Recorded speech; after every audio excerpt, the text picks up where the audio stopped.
নমস্কার, আমার নাম ডক্টর চিরজিৎ দত্ত। আমরা কথা বলবো নাক কান গলা নিয়ে, পার্টিকুলারলি কান নিয়ে। কানের মেনলি দুটো কাজ, একটা হলো শোনা, একটা হলো ব্যালেন্স। তো আমরা ব্যালেন্সটা নিয়ে যদি আলোচনা করি তাহলে দেখবেন মাথা ঘোরাটা আনকমন খুব একটা সিমটম নয়। মাথা ঘোরাটা কিন্তু ভীষণ কমনলি হয় এবং মাথা ঘোরা নিয়ে বহু বহু ভুল ধারণা আছে আমাদের।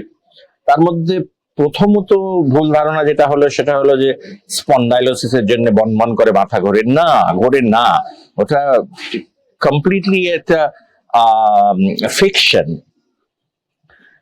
মাথা ঘোরে প্রাইমারিলি যদি গোল গোল করে নাগরদোলার মতো পাক দেয়, ডেঞ্জারাস কিছু কারণ ছাড়া, যেগুলো হার্ট অ্যান্ড ব্রেন রিলেটেড, সেগুলো কিন্তু ভীষণ ভীষণ রেয়ার।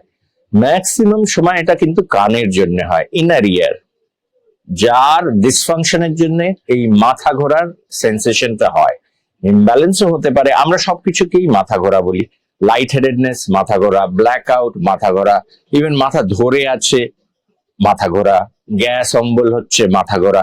কিন্তু ট্রু রোটেটরি ভার্টাইগো, মানে গোল গোল করে নাগরদোলার মতো পাক দেওয়াটা, এটা কিন্তু রেয়ার এবং হয় ম্যাক্সিমাম সময় হয় কান থেকে।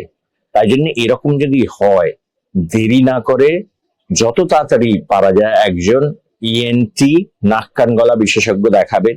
কিছু না হোক, আপনি আপনার ফ্যামিলি ফিজিশিয়ান দেখাতে পারেন, উনি আপনাকে গাইড করে দেবে। He or she will guide you towards ENT specialist. এটা কিন্তু ম্যাক্সিমাম সময় কানের জন্য হয়।